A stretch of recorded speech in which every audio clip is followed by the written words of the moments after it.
Olá pessoal, tudo bem?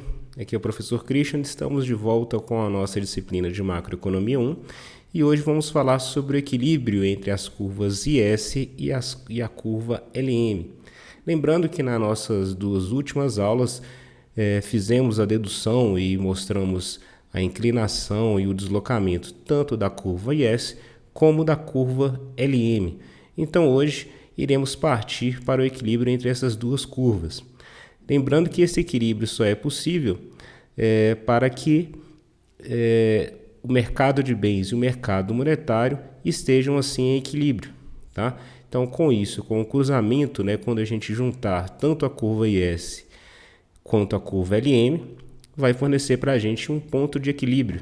Assim como vocês viram em matérias como microeconomia, introdução à economia, é como se fosse a curva de oferta e demanda. Tá?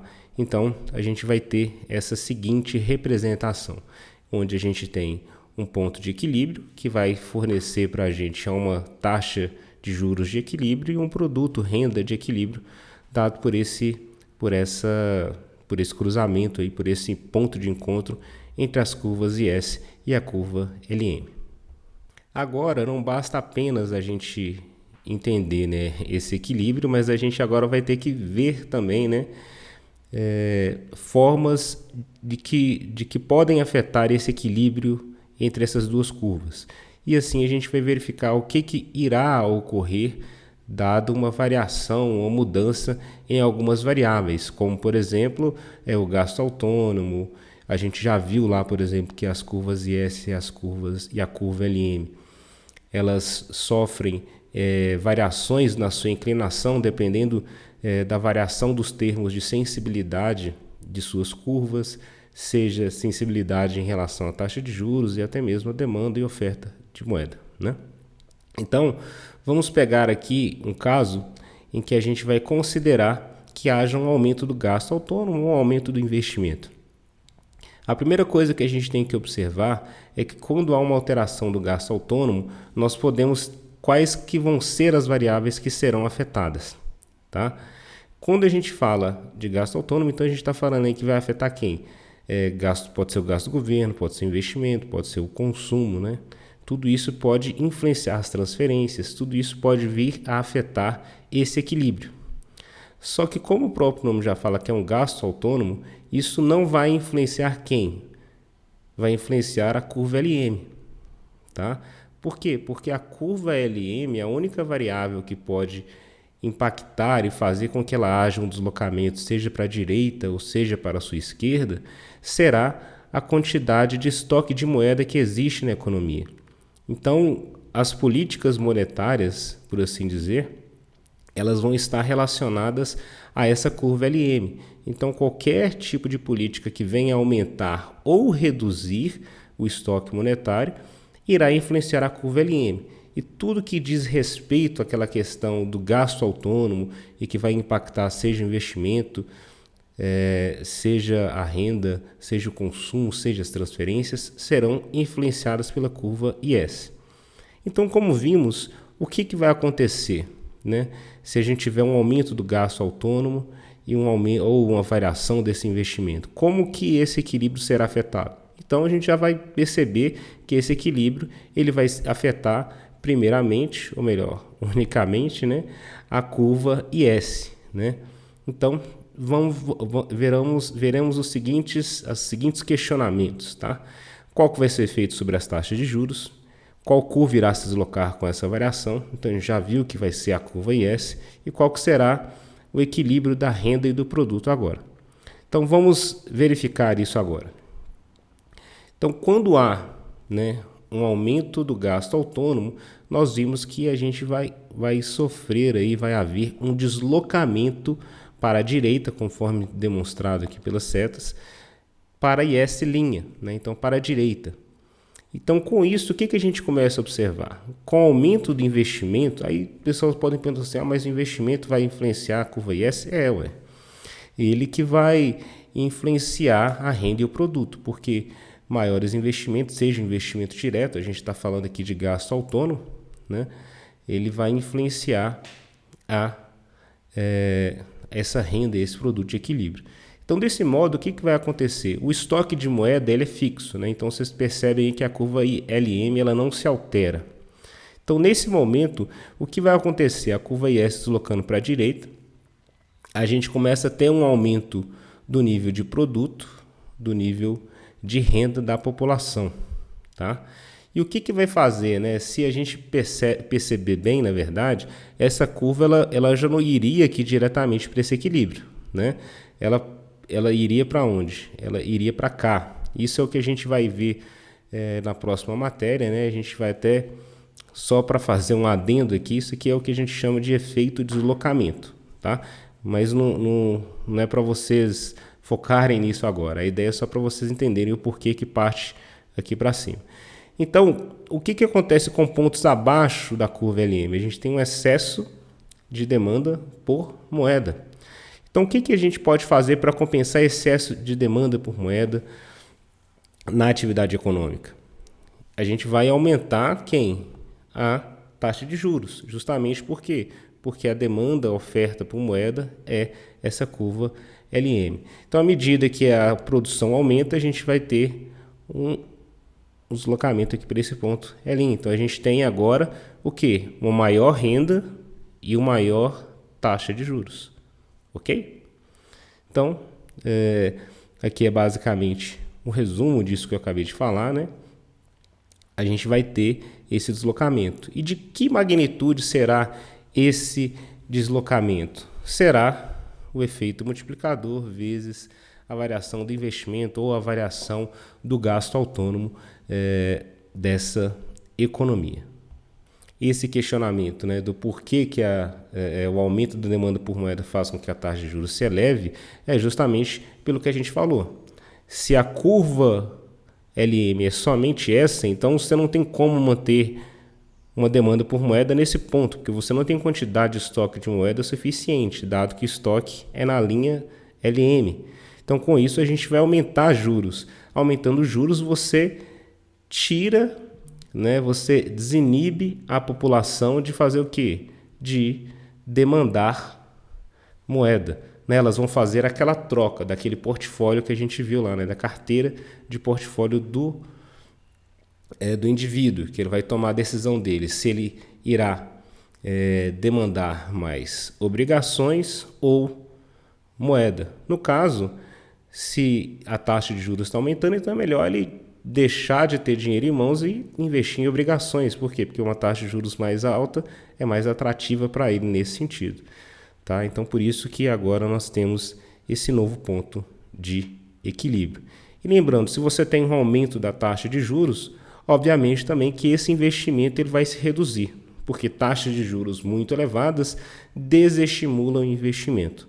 Por quê? Porque a aquisição de máquinas, equipamentos, elas estão atreladas a financiamentos, a empréstimos, a aquisições aí pelas empresas no mercado, e que isso irá dificultar elas realizarem esse tipo de transação, justamente por quê? Porque terá um custo maior, né? Então, para ela não vai ser interessante agora realizar esse investimento. Por isso que o investimento irá cair, né? Só traduzindo aqui esse desenho, né? Aumento do investimento dado um aumento do gasto autônomo irá provocar uma demanda de L, né, por moeda, que irá aumentar a taxa de juros e com isso reduzirá o investimento. Ok? O ajustamento agora, então a gente começa a perceber aqui que há diversas maneiras de realizar esses ajustamentos. Esse ajustamento ele vai se dar tanto pelo lado da IS quanto pelo lado da LM. E como que eles vão ser influenciados? A seguir a gente tem um resumo desse quadro, que vai fornecer para a gente aqui, ó, esses 4 quadrantes, eles fornecem para a gente o que você vai começar a ter em pontos, sejam acima da curva IS, acima da curva LM, ou abaixo da curva IS, ou abaixo da curva LM. Então percebam aqui, nesse quadrante 1, você está com pontos acima da curva IS. Então você tem o quê? Um excesso de oferta de bens, tá? Do mesmo modo que você também tem pontos acima da curva LM, como a gente viu, você tem um excesso de oferta de moeda, tá?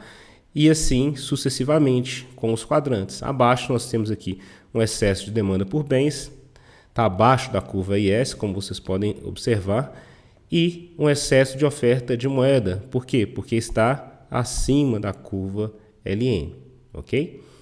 Do mesmo modo, no quadrante 3, nós temos agora um excesso de demanda por bens, porque está abaixo da curva IS, e um excesso de oferta de bens, porque no quadrante 4, porque nós estamos com pontos acima da curva IS.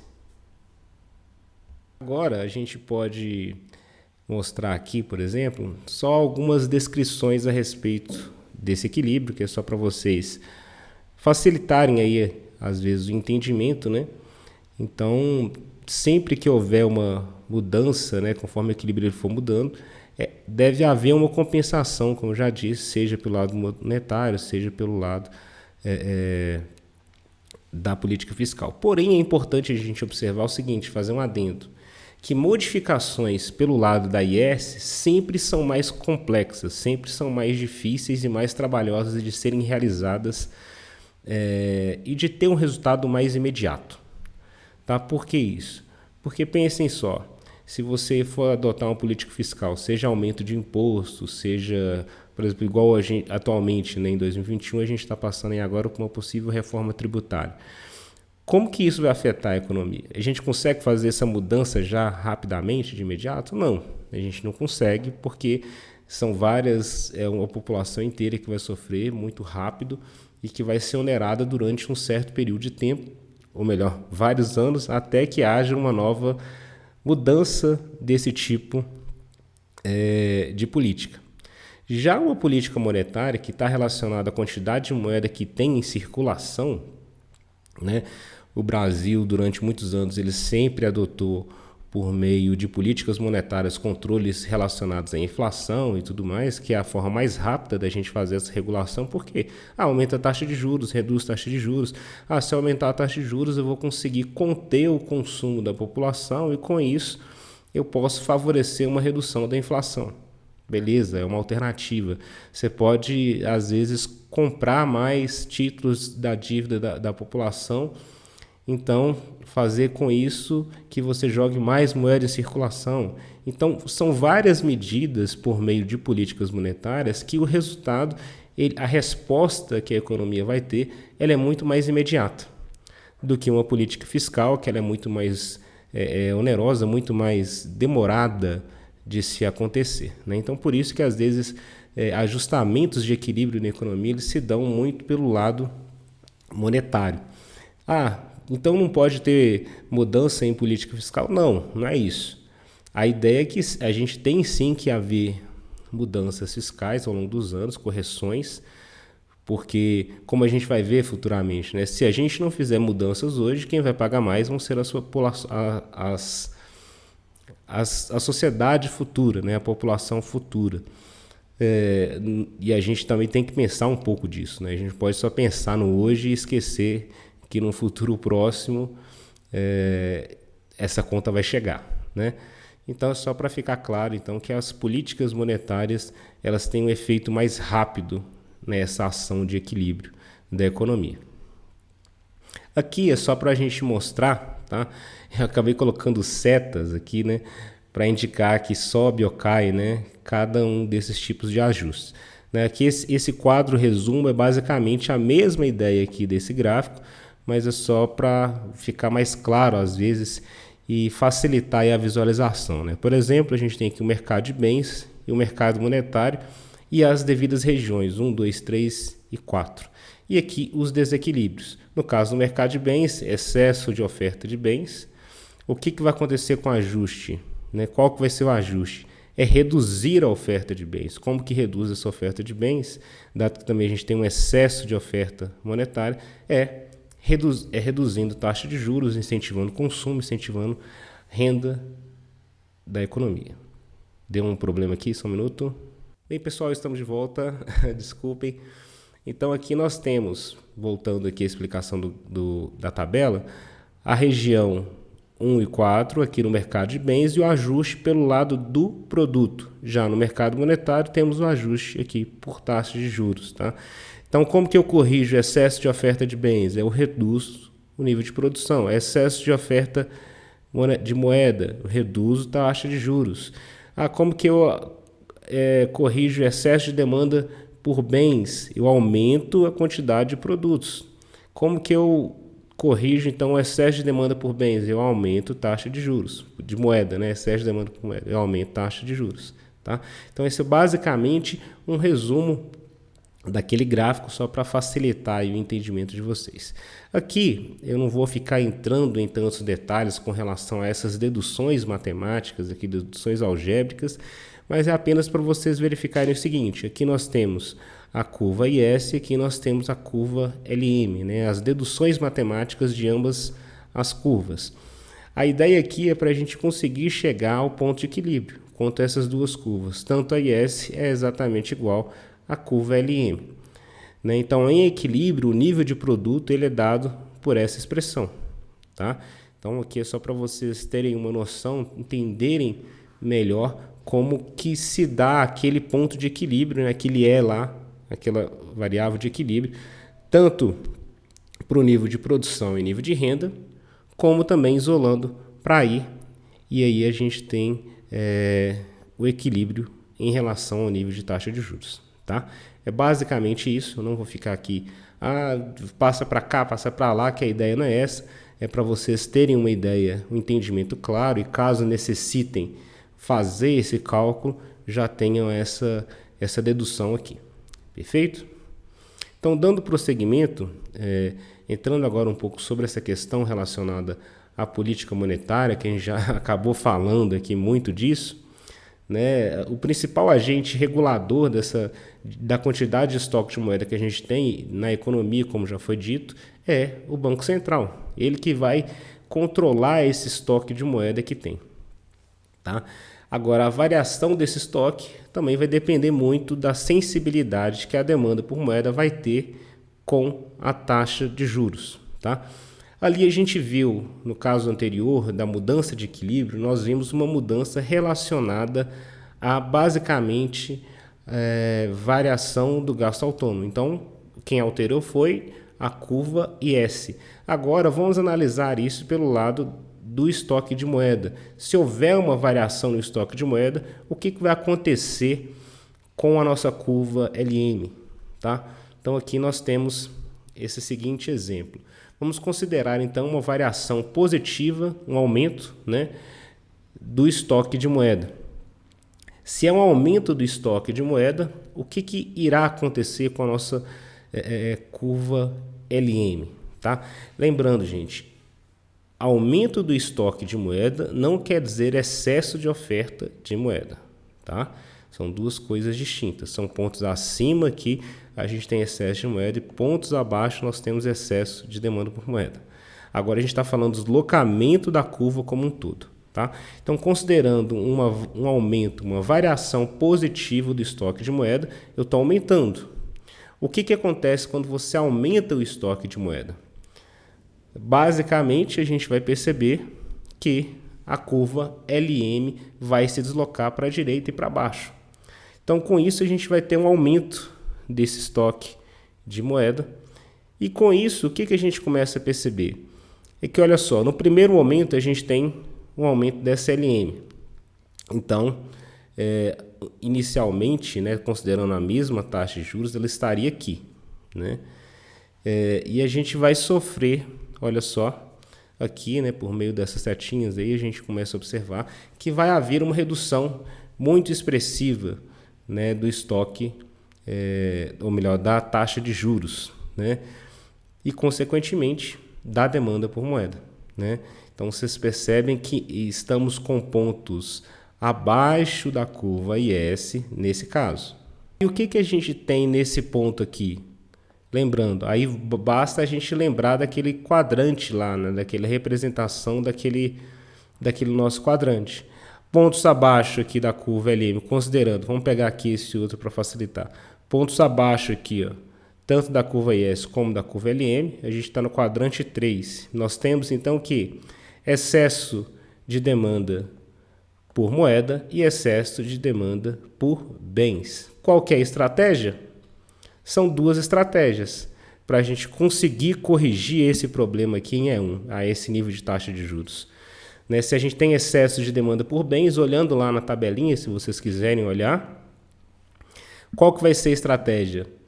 É você aumentar o nível de produto. E a estratégia com relação à LM, quando você tem excesso de demanda por moeda, é aumentar a taxa de juros. Então, quando nós fizermos essa alteração simultaneamente, a gente vai começar a caminhar aqui ao longo da curva, da nova curva LM, e chegar a esse ponto de equilíbrio, onde nós vamos ter uma taxa de juros mais alta, porém agora estaremos em equilíbrio. Então, vamos ter aqui um nível de produção também de renda superior ao ponto inicial, tá? Então, nesse caso, percebam que sempre que for pontos abaixo, tanto da LM quanto da IS, excesso de demanda por bens, excesso de demanda por moedas. Correção, aumento da taxa de juros, aumento do nível de produto. Então, aqui, ela caiu e agora ela vai aumentar ao longo da curva, da nova curva LM que já havia se deslocado. Perfeito? Espero que tenha ficado claro. Então, qualquer coisa, só entrar em contato. E então é basicamente isso. Dito isso, agora nós vamos entrar em dois casos especiais de formato ou de impacto que pode ter sobre a curva LM, tá? Em termos de política monetária, que vão estar relacionados a dois casos, né? Como já diz aqui no caso, como já diz aqui, que são quais? A armadilha da liquidez, um caso em que a gente terá uma LM totalmente horizontal, e o segundo caso que veremos em breve aqui, que diz respeito ao caso clássico, em que a LM, ao invés dela ser horizontal, ela será vertical. Nesse caso, percebam o seguinte, que na armadilha da liquidez, a situação do público ela é basicamente o seguinte, ela vai querer deter qualquer quantidade de moeda que for ofertada, aquele nível de taxa de juros. Então, a política monetária aqui nesse caso, ela não tem poder de influência nenhuma. Por quê? Porque a taxa de juros ela já é dada, ela já é pré-fixada. Então, não tem como você alterar, né? Então, ela é totalmente nula, ela tem efeito nulo, né? Nesse caso. Ela tende a infinito, não a zero, né? Então, as pessoas elas vão preferir basicamente fazer o quê? Eu prefiro, se a taxa de juros, vamos supor, ela é zero, ela é nula, o que as pessoas preferem? Você vai preferir investir em obrigações, títulos, ativos financeiros, ou você ter o dinheiro em espécie em mãos? É melhor, então, ela o quê? Escolher ter o dinheiro em mãos. Por quê? Porque a taxa é a mesma. Você não tem retorno nenhum por ter o dinheiro na mão ou não tem retorno nenhum por ter o dinheiro aplicado em uma obrigação que o rendimento é zero. Ok? Então, por isso que a gente chama de armadilha da liquidez. O segundo caso é o caso clássico, a gente vai ter uma LM totalmente vertical, tá? Nesse caso, a demanda por moeda ela é totalmente insensível a variações da taxa de juros. Então, a gente pode cobrar a taxa de juros que quiser, tá? E que a demanda por moeda vai depender somente do quê? Do nível de renda da população.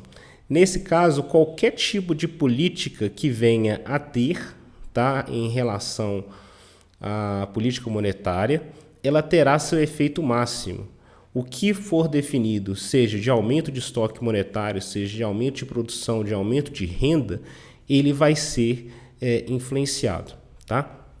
No primeiro caso aqui, é importante lembrar o seguinte, o que está determinando essa inclinação dessa LM? É o H, né? Aquele 1 sobre H, lá da nossa curva LM. Então, se ele é muito grande, o efeito dele é nulo. E da mesma forma que, né, o H aqui agora ele é pequeno, então ele é pouco sensível, tá? Então, por isso que ele vai ser totalmente vertical. Beleza?